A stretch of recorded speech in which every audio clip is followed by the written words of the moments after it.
Hi. Before going to video, please subscribe to my channel for more interesting stuff. And the question is, what's the scariest dream you had and can still remember it?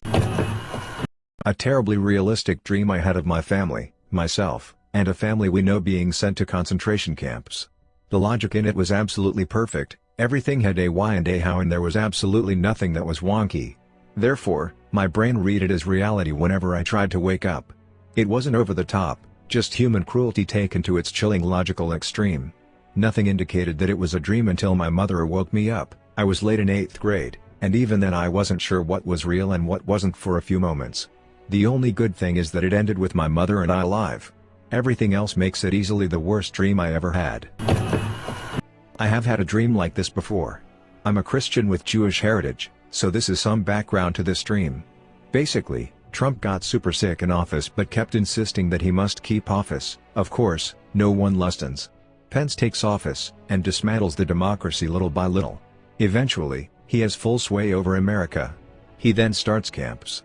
Anyone who isn't a Protestant, full-blooded American was sent to them. This dream had me with my own family, like I had a wife and kids, and I remember going through assortment at this camp in the middle of the Nevada desert and watching the guards throw children against walls and shit. I woke up with like legit mental trauma for the next week. The human brain can go suck a dick. Many years ago, I had split with my husband. I remained living in our flat, which was on the ground floor. He had a habit of dropping round, making smarmy remarks, picking fights, asking for money. We had fought, I had kicked him out. But I hadn't changed the locks. Anyway, a blind toddler could have burgled that flat. My bedroom was at the back of the flat, and had doorways with no locks on either side which led through to the kitchen and further on into the living room. I was quite sick and bed-bound for a couple of weeks when I had this dream. It was a horrible dream. I was being chased, I was running and running, I could feel my pursuer getting closer and closer, so terrifying. I screamed and woke myself. I was kind of woozy and made myself get up and walk through to the kitchen and make some tea. I definitely didn't want to fall back to sleep and dream the same dream again. I was feeling fragile and alone. The flat was dark. I was leaning with my hands on the kitchen counter waiting for the kettle to boil when I was grabbed from behind. It was my husband. He had wrapped one arm around me, pinning both my arms tightly against my body. "You fucking bitch," he said, then he plunged a huge kitchen knife down and into my chest.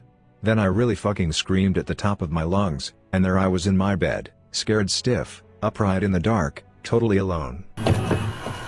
I just started taking Chantix, a smoking cessation medication that is known for causing vivid dreams. I have had dreams the past 4 nights that were very interesting, but my scariest dream was just after my first son was born. I opened my eyes. My wife was curled up next to me. I remember she was topless, with the blanket pulled up to her collarbones, covering her breasts. The sun was just peeking above the horizon, and the light was hitting her just right. I kissed her on the cheek and went downstairs to make coffee. I put the coffee in the filter, added water to the coffee maker, and leaned back against the counter and I breathed in deeply.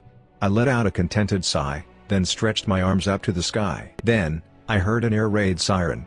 I looked out the window and I could see the sprawling military base in the early morning sunlight. Other on-base houses going on in neat little rows for as far as I could see. I could see the chain link fences surrounding the base. The air raid siren stopped and a booming voice said, "Attack imminent. Do not open your doors. Stay inside." Just then, my wife came down the stairs, holding our infant son in her arms. She sleepily asked me what the noise was. I couldn't answer. I was still looking out the window, and off in the distance I saw a huge crowd of people moving towards the fence. I just stood there with my mouth open as they got closer and closer. They made it to the fence, and some climbed over, others kept punching against the fence. I watched as 3 of them came upon a neighbor from up the street doing some early morning gardening. They surrounded my neighbor, and I remember watching them rip him apart, then start eating him. I turned to my wife and told her we needed to get to the garage and get in the car. She took our son to the garage, and grabbed shoes for me and her. As I opened the door to the garage, I could hear screams and pounding on the house and the garage door. I started the car, and just as I was about to ram through the garage door, the people smashed their way in. They were all over the car. They smashed the passenger window and took my son. Another grabbed my wife and bit into her neck, just above the collarbone. I looked up to see one of them bite into my son's belly. I woke up making a strange noise, gasping for air and trying to scream at the same time. I am not military and I have never lived on a base, but I sure as shit did in that dream. They were zombies. I've had numerous zombie dreams before that were terrifying, but they had always focused on me dying. This was the first time I had felt that sheer sense of panic for someone else's well-being in a dream. TL, Doctor, our world was a simulation and it was ending. I was looking out the window at my childhood bedroom when all the planes and helicopters in the air just stopped for a split second, and then rushed forward as if to make up the time. But after that, they couldn't sustain flight. I saw planes losing altitude. I watched a helicopter come down on my street, but it disappeared as it crashed, leaving the passenger on the ground, apparently unharmed. This is where I panicked. I looked away, thinking I was hallucinating, thinking it would be back to normal, and I looked back. It wasn't. I turned on the TV, pulled out my laptop, found a headline on Reddit. Freak weather event causes all air traffic to crash. I was about to comment, to tell the world what I'd seen as I watched it happen. It wasn't weather. Then my husband, asleep on the couch, started stirring. I looked at him, then back at the window. The world outside the window had changed. I saw boats and ships flying through the air aimlessly. One seemed to be coming towards my house. But the neighborhood was gone. Behind the flying ships and all around, I saw blue. Not the sky. Just solid blue. I woke up my husband with my panic. I remember saying, "The Matrix is shutting down." I thought our world was ending. We clung together because it didn't seem like there was anything else to do. Woke up with my heart racing, a little afraid to look out the window. This was a few weeks ago. What was scariest about it was that I wasn't functioning on dream logic. Everything I did, every emotion I had, every way I reacted, was exactly how I would have behaved had this been really happening. It felt real. Mine would be this. Standing in my living room, looking out the window, and I see a nuclear bomb go off near the horizon. I lived with two of my sisters, so I started to run around the house, telling them what had happened. After a minute or so, we felt the blast wave go through us, and we thought the worst was over. Then another bomb went off, this time a little closer. The blast wave hit us sooner, and I remember my skin feeling like I had horrible sunburn. I thought to myself, this is probably what it feels like to be in a microwave. We lived on a cul-de-sac, and our neighbor and two of his sons were standing in the road. We walked up to them as another nuclear bomb went off within a few miles of us, and I looked at the neighbor and said, "When are they gonna stop?" He hauntingly responded, "When we're all dead." Then the blast wave hit us, and the dream was over. That dream still bothers me, and I dreamt it over a year ago. So vivid, and the pain I felt was unique. Very creepy. I've had a lot of terrible, scary dreams, a lot of night terrors as a kid. Being murdered, raped, just the usual. I grew out of it mostly, found out my triggers. Chocolate before bed is one. Gives me crazy vivid dreams. Recently though I had a dream that has somehow scarred me IRL. My uncle announced they were having another baby, which honestly was whatever. We go on a wacky adventure to visit, except we get there, and we find out there are complications. The baby is dying. Everyone is visiting this tiny baby. It barely moves and is almost like some puppet. It was stiff and incredibly still. Eventually, they pressure me into holding the baby. Its stiff, lifeless eyes looking back at me. I really did not want to be touching it. I turn to bring the baby back, my excuse being my aunt should spend time with it before it passes. Someone's foot shoots out and trips me. I wrap my arms around the baby as I fall, trying to fall on my back. Except I can't. Instead, the baby clips the side of the coffee table and my arms at least cushion it from the ground. Except it doesn't. The baby's head explodes across the room. I'm covered in brine juice. The baby is dead.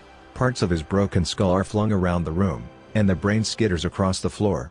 There should have been no reason for its head to explode like that. I panic and try to bring it back, but everyone is screaming at me. I killed the baby. My uncle is screaming, I murdered their baby. I start to cry and gather the broken baby parts in my arms, its body now soft and limp. The blood is everywhere, the smell is horrible. No one moves to do anything. I just gather the pieces up while they scream and chide me. Then I woke up. It's not exactly realistic, but it really stuck with me for a while. I was in space in the future, in a completely alien environment. I was some sort of astronaut, and as I was exploring I found some sort of witch or something, and she told me that she was stuck there and needed a specific item to leave.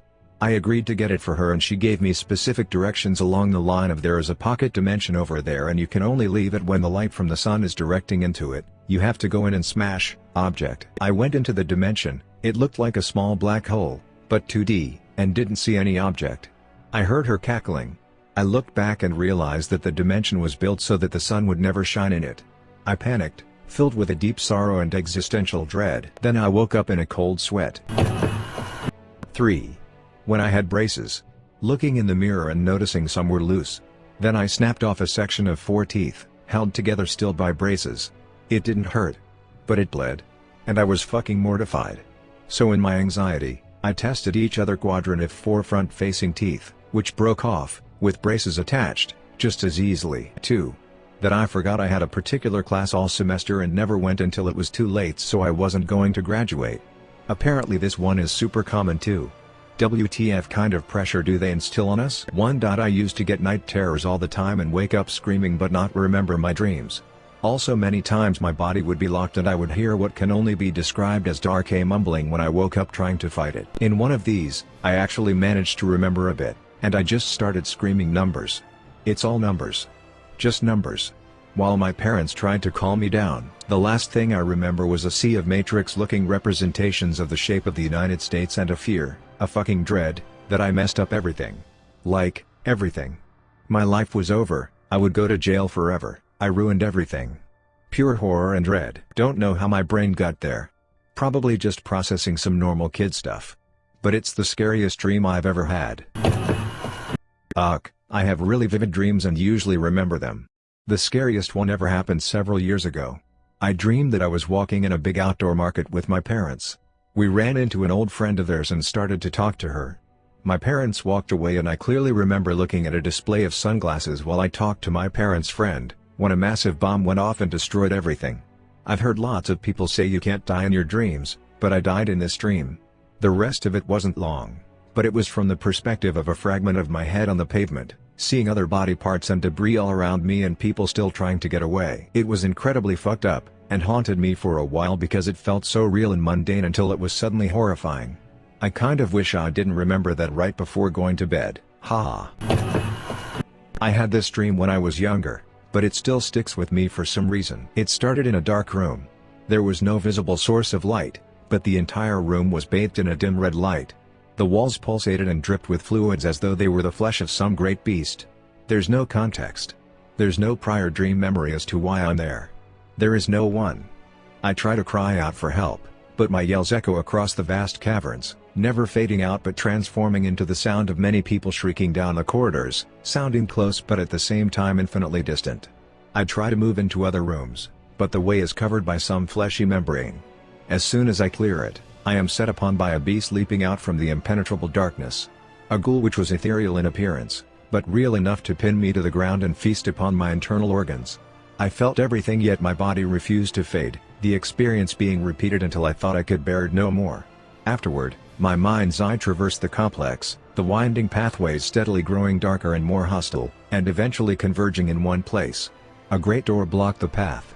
It seemed to have no definite shape, not changing but instead holding all possible forms at once. As soon as my mind attempted to penetrate that door, the vast maze was shaken with an inhuman laugh from the depths of the abyss which shook me to my core. I woke up with that laugh still ringing in my ears. As is normal for my dreams, the world seems to be a coherent map of events and places. I can dream of 2 different times in the same exact place on 2 different nights, where the inconsistencies of reality, the top level of my old elementary as a sewer system, are always the same. There's this border, or a veil of sorts. It's not a physical border like a wall that prevents you from going forward, but a metaphysical wall that prevents you from falling out of the physical world into absolute nothingness. I've bumped with this veil a few times, in a mausoleum, deep underground, high in the sky among the clouds, in space itself, and I always recognize it. If you're too close, it's like pressing your body against a pretty strong plastic seal that gives but doesn't break. It's see-through, but you don't look at it because every single primal instinct is screaming do not. That seal itself gives you comfort because you know it's there, it's strong, and it won't break. Nothing will protect you if you treat it like a curtain and whip it aside though. It was in a cupboard, using the edge of the forest as the wall of the house. One of the doors was replaced with a literal curtain. I have no idea why the fuck I opened it, but inside was that non-dark non-light emptiness that makes the hair at the back of your neck stand on end. It can't come out without invitation and I sure as hell didn't, so it tried to invite me in instead. It ends up killing the me that opened the curtain, like that first victim in an old horror movie. Then the world is in full chaos. People running away from a wave of dark that consumes everything and everyone in its path. There are people jumping over felled chairs and tables like an obstacle course built inside an office, and the dark eats them up when they trip. Lots of screaming. Lots of dramatic leave me be moments or jerks crippling another in case the monster won't come after them if it has something else to focus on. That's not how it works. In intervals, I'm multiple different people who all get taken and it's horrible. I remember a few better. This little girl who got yanked away from her brother, a mother of 3 who already lost her husband and wonders if her kids are safe, a fat man who can't even think through the sheer terror in this 19 years. A girl who just saw her dad for the last time. Then I'm me again, the me, and running. Jumping. Dodging. The edge of the dark is reaching the other side of the wave and closing in on all sides of me. I crouch and close my eyes, ready to go as well in the last splash of light left, and it stops. I don't open my eyes because I know it's waiting, holding itself for some reason. I hear my soul's voice say, "Look at me, please." I almost do, wondering how that was possible, and remember that he's gone too. I refuse to look at the emptiness. I woke up at that point in cold sweat. Lol. I sometimes have a case of sleep paralysis. It's not often, like a once-in-a-while thing, and I really don't know what triggers it, but the nightmares are awful. So to preface, ever since I was about 10, once in a while I dream about the Shadow Man. He's basically Slender Man, except he's all black, and never is closer than 5 feet to me, usually standing in a doorway. He shows up randomly, and usually I just stare at him, heart racing, for about 5 minutes until I wake up. Sometimes it feels like longer. Also in my dreams I commonly lack the ability to move or speak, no matter what, nightmare or not. Maybe it's just me? Who knows, I'm weird. So one night, I'm sleeping next to my husband, turned on my side, facing off the bed. There's dim light coming in from the living room because we had left a lamp on. I remember opening my eyes, and there's a little girl standing there. She looks like a porcelain doll. Sausage curls, glassy blue eyes, pale, chubby cheeks, the works. I stare at her. Suddenly, she turns into this raging green baby monster and starts trying to grab me over the edge of the bed, but her arms are too short. I roll over, and see Shadow Man standing in the doorway and just feel this terrible sense of doom. I try to roll all the way over and hit my husband, and in my mind, I'm saying, "Wake up, the doll girl." The Shadow Man and doll girl. There's a little GJRL. But the words don't come out, my throat seizes, my arm feels like it's being weighed down, I can't roll over. Finally, I blinked, they were gone, and in one swift move, I rolled over and slammed my arm onto my husband's face. Startled the shit out of him, and he wakes up to hear me blabbering, doll girl here." It was one of the few times I've woken up crying from a nightmare and I remember it so vividly. It wasn't even that scary, but it was terrifying in the moment. Thanks for watching. Please do like, share, comment and subscribe for more videos.